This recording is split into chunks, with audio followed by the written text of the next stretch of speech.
Well, aren't you lucky? I've eliminated the smell of poverty for you, so you should be grateful." With those words, champagne splashed my face with force. This occurred when I went to greet my fiancé's family. Far from being concerned about me, Ryan, my fiancé, started laughing loudly as if to mock me. I quickly realized that my carefully styled hair and the clothes I was wearing had all been for nothing. In the end, all I felt was emptiness. "I will therefore terminate our contract with your company." "What?" Upon hearing my statement, Megan, Ryan's mother, who had splashed the champagne on me, and Ryan himself, both expressed their shock with astonishment. Before these two, who couldn't even comprehend what was happening, Ryan's father, Mr. Adams, suddenly appeared. "Mr. Adams, you had mentioned before that you plan to retire soon and hand over your duties to your son. In such circumstances, it's reasonable to reconsider how much my company can trust a future business leader. There might have been an intention to maintain our relationship through your son marrying me, but unfortunately, it has backfired." After finishing all my explanations, I quietly left the scene. Megan, who had overheard my conversation with Mr. Adams, was too upset to say anything. Of course, this is not the end. They need to fully face the consequences of their actions. My name is Sarah Bryant. I am 48 years old and have never been married, remaining single all my life. I've always prioritized work and cherished my alone time. Thanks to my hobbies of reading and watching movies, I've spent fulfilling days, which is why I have never developed an interest in marriage as I aged. That spring in April, when the flowers were in full bloom, an unexpected marriage proposal came my way. The introducer was Matthew Adams, with whom I had a business relationship. "Miss Bryant, I would very much like to introduce you to someone." "What do you think?" he said. Initially hesitant, I decided to meet the person after being strongly urged. That person, Ryan, was the same age as me and the son of Mr. Adams. He is the youngest son, with several older sisters. He had come close to marriage several times before, but remained unmarried. "I have one request if you don't mind," I said. Our first meeting was conditional, but Ryan was a polite and kind person, and I immediately took a liking to him. I started thinking that maybe it would be all right to marry him, so I suggested that we start dating. Both Mr. Adams and Ryan were pleased with this proposal, and things started off smoothly. However, I could never have imagined that this choice would lead to an unexpected situation later on. 5 weeks into our relationship, on our third date, Ryan said with a smile, "We're already like a couple, aren't we?" Unlike before, Ryan wore a casual jacket and appeared relaxed and youthful. I had switched from my previous dressed-up style to a casual pants look. Although we are both older, our feelings at that moment were as fresh as those of young people. However, as the date began, I felt something off about Ryan's behavior. He often made comments that seemed condescending. For example, he took me to a slightly upscale restaurant and said proudly, "You wouldn't normally get to come to a place like this, right? It must be unusual for you." I could only respond with an ambiguous smile to his words. In fact, this restaurant is one of my favorites, and I had just visited it with a friend 3 days ago. But it would have been cruel to embarrass him on the spot, so I didn't tell him the truth. A waiter I knew nodded at my signal and pretended to be ignorant. While sitting, I noticed the watch on Ryan's wrist. It wasn't a top-of-the-line item, but it was decent. "That's a different watch from before. The color is lovely and it suits you," I complimented. Embarrassed, Ryan took off the watch to show it to me, mistaking my interest. He seemed to offer it out of kindness. Since I wasn't deeply interested, I briefly checked it and returned it, but he insisted again, "Feel free to take a closer look. It's not often you see something this high-end, right? No need to be shy." My reaction was not so much out of politeness as it was just a lack of interest in men's watches. Though I agreed to take a closer look when he insisted, I felt a bit perplexed. To me, a watch is just an accessory, and I think checking the time on a smartphone is sufficient. Many of the older people I work with wear them too, so I actually see them quite often. Thank you for showing it to me. It's nice to have something you like, I said. Ryan slightly pouted and surreptitiously followed my belongings with his gaze. What caught his interest was a bag that I am particularly fond of.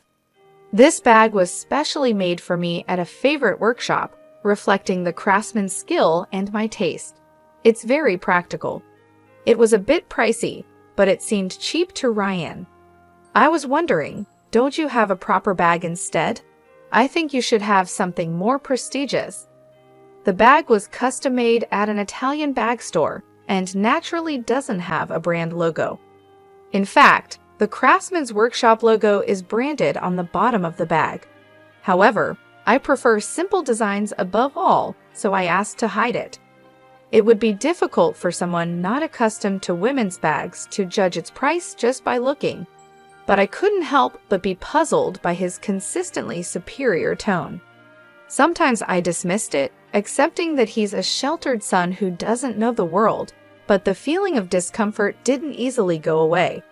At one point, I thought about reconsidering marriage, but since we'd only met 3 times, it seemed too hasty to decide on a separation. So I decided to wait and see how things would unfold.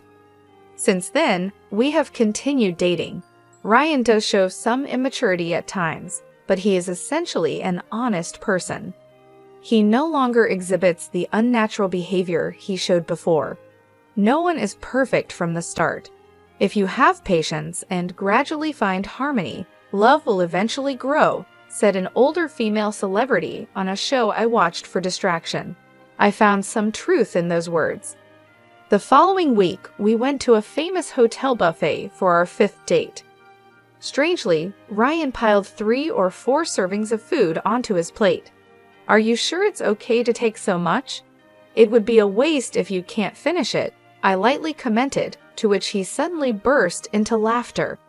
Wondering what was so funny, he said, "A waste, Sarah? Are you still talking like someone poor? It's okay to take this much. It doesn't matter if I throw it away if I can't eat it all." I made a sour face. It seemed he completely failed to understand that wasting food not only incurs costs, but also discomforts other customers. The issue isn't just about money. It's about resources and the environment. Aren't you aware of the concept of food waste? It's also inconsiderate to other customers, and eating disorderly isn't good, I said, my voice carrying more sternness than usual.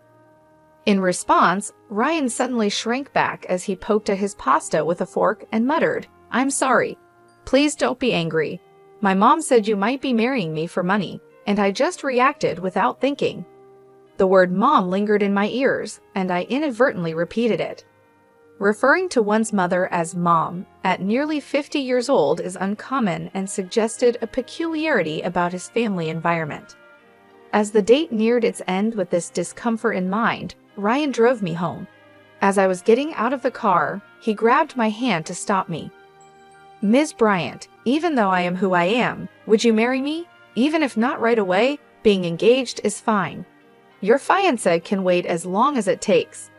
I was taken aback by Ryan's sudden forwardness, but soon I began to feel genuine joy from his actions. Though there are many concerning aspects about Ryan, his courtship brought pure joy. I considered that the areas he lacks could be improved upon after marriage, nurturing him into a loving husband. 3 months had passed since we met, and I felt it was the right time to move forward. Let's grow together by complementing each other. We both have flaws and differences, so let's talk a lot and resolve them, I said with teary eyes, moved by emotion. However, the moment I agreed to the proposal, Ryan once again exhibited problematic behavior. Let's start preparing for married life. First, you should quit your job, take care of the home, and learn housework from my mom, he began with a smile. My joy vanished, replaced by rising anger. I countered him more strongly than usual. Don't be so presumptuous. If that's your attitude, then marriage is out of the question. Goodbye, I said. Ryan was silent, stunned. During that moment, I got out of the car and immediately went back into my house.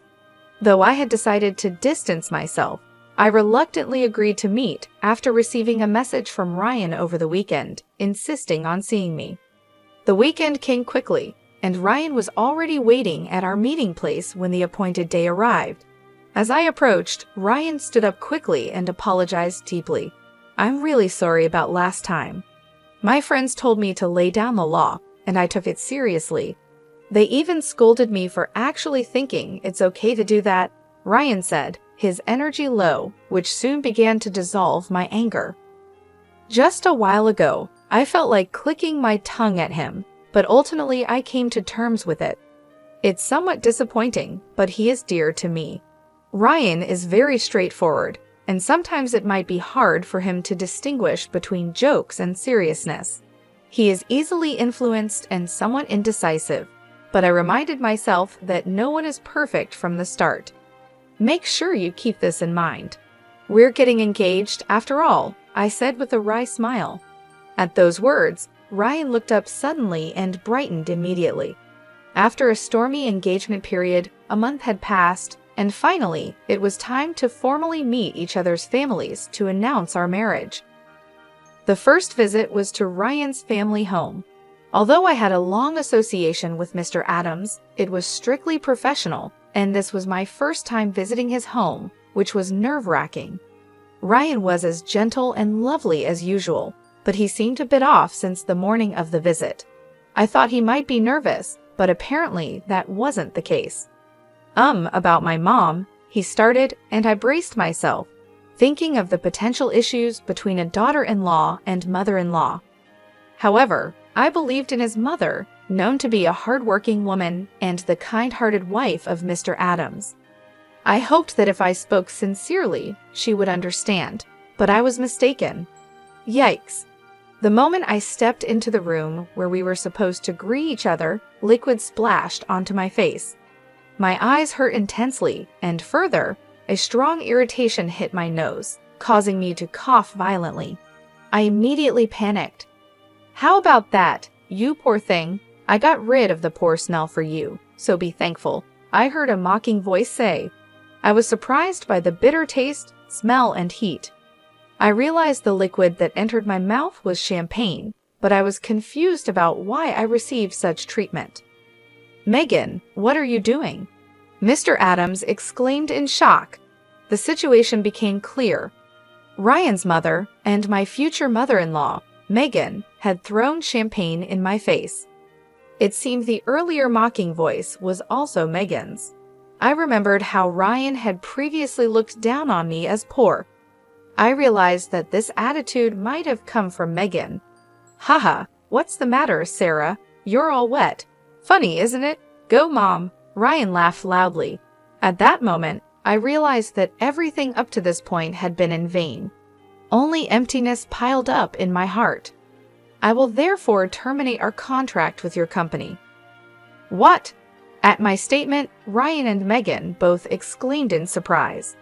They hurriedly looked at each other and seemed to be discussing something in whispers. Whether it was about our business dealings or something else, I was not involved. As an outsider, I merely speculated about their conversation. At that moment, there was one person who remained quiet, Mr. Adams, who, without a word, looked pale and wide-eyed.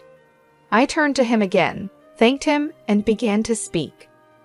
"First of all, Mr. Adams, I would like to thank you for your cooperation so far. It must be due to the condition we agreed upon that such an incident did not occur before." Then, when I turned to speak to Megan and Ryan, Megan looked at Mr. Adams with a doubtful expression and then stared at me sternly. Meanwhile, Ryan watched Megan's reaction while looking at me. I continued quietly. This may be an unexpected statement for them, but I hope they listen carefully. One condition of accepting the matchmaking was that I would not reveal I am the president of a company until the marriage was decided. I thought my title might get in the way. My connection with Mr. Adams was born out of significant business transactions that I had built over the years while focusing on my business. I picked up my business card. Naturally, it listed my company name and position. Those not involved in management might not know the details of our transactions, but they would at least understand the title. Hello again, Mrs. Megan. Thank you for all your help so far. This is my position. I have been working with your husband's company for over 10 years. Currently, my company is probably your biggest client. I wonder what percentage of your company's sales we represent? When I handed over my business card, Ryan turned pale with surprise. He worked in his father's company, and seeing my company name should have made it clear who I was to Mr. Adams. I am not just any business owner. I am the owner of one of his most important business partners.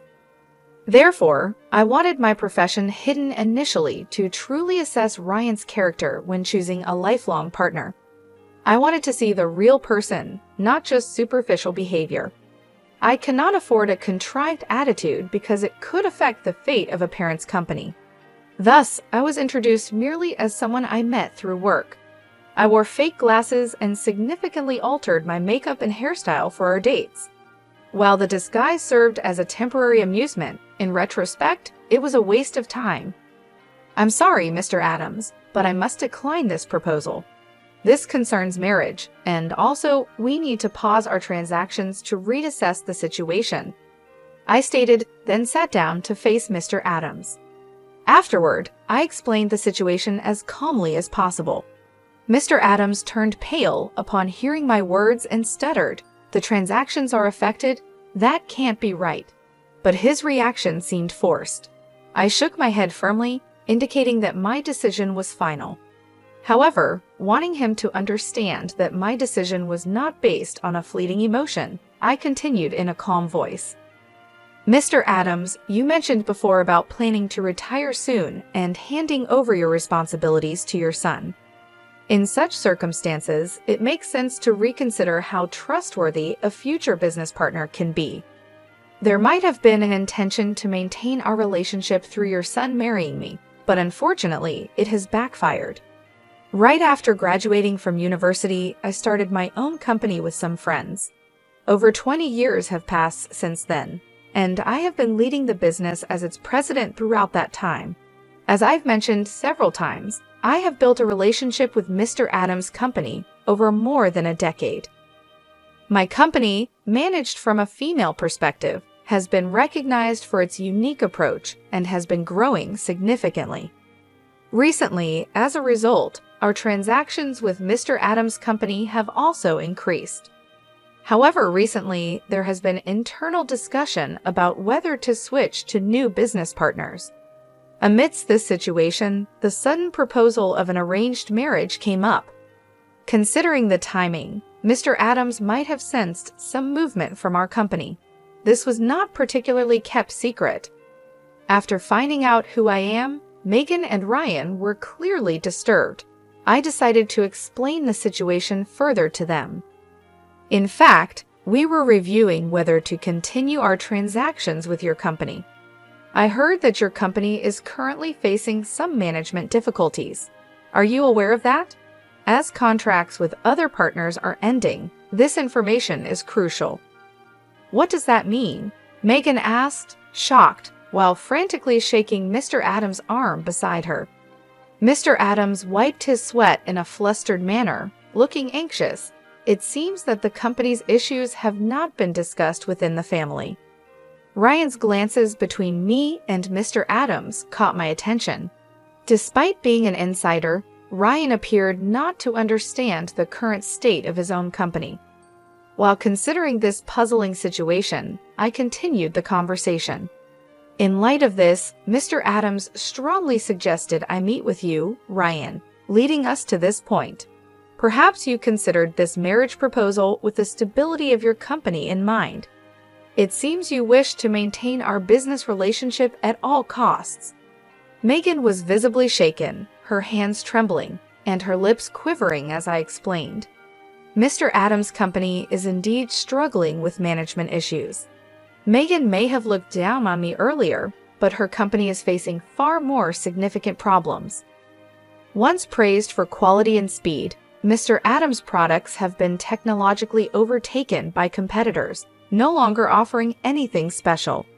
Moreover, the development and manufacturing processes are inefficient. Cost reduction has not progressed, and the product prices have become expensive. Additionally, the company imposes unacceptable levels of pressure on employees under modern labor standards, shortening delivery times and further deteriorating the corporate reputation. Adopting products from a low-rated company can cause a domino effect, dragging down the reputation of business partners. Even a company with a long history faces challenges with outdated structures and a high turnover rate among young employees. As a result, Mr. Adams' company's market share has gradually decreased, and its performance continues to decline. Under such circumstances, it was natural for us to explore transactions with other stable companies. How dare you threaten to cut off business based on personal feelings? What a despicable act! Are you blackmailing us? This is the worst. Don't think such behavior is acceptable. Megan exclaimed in outrage, despite her actions being the cause. I was surprised by her accusatory behavior. The lack of an initial apology spoke volumes about her character. Before I could point this out, Mr. Adams shouted vehemently, "Silence! This is all your fault." I swallowed what I was about to say. Indeed, it is likely that Mr. Adams, not I, is the most damaged party here. The unexpected fallout from his wife's inappropriate behavior would have been unforeseen for him, who had hoped for stability. All of this stems from Mr. Adams' actions to faithfully adhere to our agreement. But in reality, keeping it a secret from Ryan alone would have been sufficient. He should have informed his wife beforehand. As a result, I am relieved that I didn't have to welcome such a problematic person as my mother-in-law. The sight of Ryan was pitiful.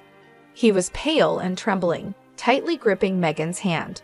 It is sad to see a 48-year-old man still needing his mother's hand. Seeing his state, I couldn't help but give him a cold look. It's impossible that you, carrying such a cheap-looking bag, could be a president. Moreover, you complained about food waste and acted like you were poor. You are lying, even about being my father's business partner. How disgraceful! Ryan vehemently accused me. He might be trying to blame me, but he is mistaken. I am not interested in branded goods and prefer to use high-quality domestic leather products. Also, my criticism of wasting a large amount of ordered food was not because I am poor, but simply because it is inappropriate behavior. There can be no calculated acting in this regard. As for this bag, it is custom-made from a workshop I frequent. Anyone knowledgeable would recognize its quality immediately, but it seems none of you are interested in the quality of leather. This bag is priced higher than commercial brands, I explained. Suddenly, Megan stared at my shoes and bag with astonishment, then quickly averted her gaze, embarrassed. Clearly, it's a matter of those who know understand. I continued further. Moreover, ordering a large amount of food and not being able to finish it is not only wasteful, but also disrespectful to the restaurant. It is unreasonable and inappropriate behavior. Furthermore, the fact that I am your father's business partner is true. What would it mean if the presidents of companies doing business with each other did not know one another? Ryan seemed dissatisfied and unconvinced by this discussion. Mr. Adams frowned at his son's behavior. When we confirmed that we knew each other, Ryan looked down without a word. His clinging to Megan appeared extremely childish and out of place for his age. Faced with his immaturity, I couldn't help feeling how disappointed I was. If your company abandons us, we will be on the brink of bankruptcy. Please forgive us. Mr. Adams began to apologize profusely. This clear statement from him seemed to finally make Megan realize the situation. Realizing the gravity of his actions, Ryan turned pale and began to tremble. "Mom," he said with tears in his eyes, clinging to Megan in his distress. However, Megan was unable to respond in any way. Witnessing this scene, I breathed a deep sigh of relief from the bottom of my heart. I deeply regretted ever considering sharing my life with such a person, thinking that because he was honest, I could correct him and make things better. Now, it seems like a naive thought in retrospect. I'm so sorry. I'm so sorry. Mr. Adams repeated his apologies over and over without actually proposing how to address the situation or how to make them reflect on their actions. This could easily lead to severing ties on an emotional basis. Therefore, I was forced to make specific remarks about the engagement. Let's address our engagement. I cannot consider marrying someone whose mother behaves so rudely. Moreover, he did not try to stop his mother and even laughed along with her. I hope you understand why the engagement should be called off, I said. Mr. Adams listened, repeating words of affirmation. I continued the conversation. Thank you for understanding. Until yesterday, I believed in Ryan's potential for improvement and proceeded with the engagement. But now I feel relieved that our relationship has been dissolved. Furthermore, I provided specific examples of Ryan's behavior.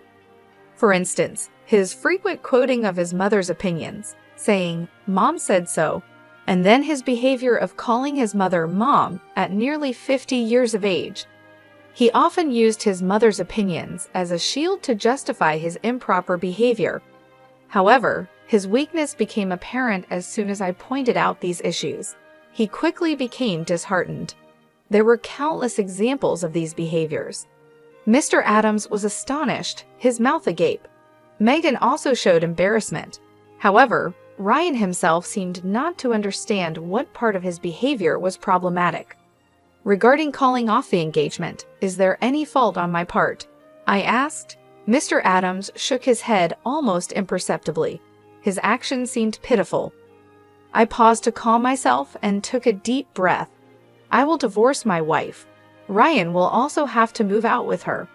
The company's operations will be taken over by competent staff, so please do not abandon us. Help us. Mr. Adams began to declare his intention to divorce Megan, making it clear that he understood the gravity of the situation. What? That's not possible. I can't manage my life without this marriage. Megan cried out in shock. After that, Ryan and Megan both raised their voices at Mr. Adams. Why didn't you tell us beforehand? I am innocent. Why am I being kicked out? The problem is only with Mom. I am not involved. Their simultaneous protests stirred up the room. Becoming fed up with everything, I finally let out a real sigh. Well, as you wish. Thank you for your time. I will take my leave now, I said to Mr. Adams alone and quickly left. I needed to go home and take my high-quality clothes to the dry cleaners right away. Otherwise, the champagne stains would set and render them unwearable. Ryan stopped his protest and wept, seemingly accepting the situation. Megan tried to retort but was silenced by a stern reprimand from Mr. Adams. However, she still appeared to grit her teeth in dissatisfaction, looking far more determined than her son. 5 months after the unpleasant incident with the 3 members of the Adams family, as predicted, Mr. Adams resigned from his position. It was not just a retirement but a resignation, taking responsibility for the deteriorating performance of the company. The main reason for the decline in performance was the termination of the contract with my company. A former subordinate who took over as the new president conducted a comprehensive review of the operations. Breaking away from family management was well received and external evaluations improved. He was proactive in developing new products, and the results were beginning to show. At this rate, resuming the interrupted transactions might be imminent. Furthermore, Mr. Adams and Megan officially divorced. Ryan moved out with Megan, as anticipated, and started a new life together. But rumors persist of daily conflicts between them. The once close relationship between mother and son might have been based primarily on financial comfort. After being expelled from his father's company, Ryan quickly fell into unemployment. Unable to bear Ryan's financial dependence, Megan left him in Mr. Adams' care and disappeared herself. I heard she now lives alone in an old, low-rent apartment, mourning her fate. Megan once boasted of her lavish lifestyle, but it seems her behavior actually pushed many people away. Now she has neither helpers nor friends and has become a lonely figure. About a year after Mr. Adams' retirement, I had a chance encounter with the former president when I visited his former company. I unexpectedly ran into him. I am very sorry for the great inconvenience I caused before, former Mr. Adams said. He had generously transferred half of his property to Megan. However, the main reasons for her financial troubles were Ryan's demands and Megan's continued extravagant spending. Unfortunately, this is nothing but personal responsibility, and sympathy is hard to come by. Former Mr. Adams initially planned to keep Ryan at a distance. However, he was shocked to learn that his nearly 50-year-old son did not even know how to boil water, and eventually they ended up living together. He seems to be firmly educating Ryan, including making various decisions within the household. Since Ryan had completely depended on Megan, he had never learned basic life skills. I feel that I have not properly looked after my son and wife until now. This is the misfortune I created for myself. Although it's late, I am deeply reflecting. I think I also did some wrong things to Megan. Fortunately, the company did not go bankrupt, and I am relieved, said the retired Mr. Adams, now staying at home. He is seriously engaging with Ryan for the first time. Ryan, facing unprecedented challenges with household chores and part-time jobs despite his age, seems to frequently cry. I can only hope that he becomes a decent person. However, I myself do not wish to have any more dealings with him ever again. 3 years have passed since then, and my company is doing very well. My performance has improved compared to before, and the stock price has also risen.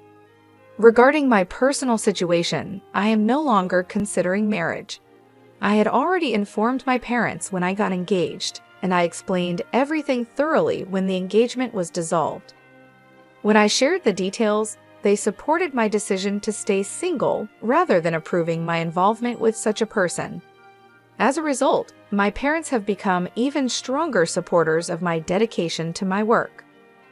I work actively every day and have taken up new hobbies to lead a more fulfilling life. Although I previously preferred indoor activities, I decided to take up exercising at the gym recently. I can visibly see muscles starting to form. My subordinates look at me with admiration, which is quite a ticklish feeling. I'd always believed that happiness is something you grab for yourself. I seek happiness that I create on my own, not just the happiness that comes from being with someone else. If I were to fall in love again in life, I would prefer it to be towards the end of my life, at life's end. I feel that one can afford to throw everything away for love. However, that's not a concern for now. Currently, my days are fulfilling, and I am happy.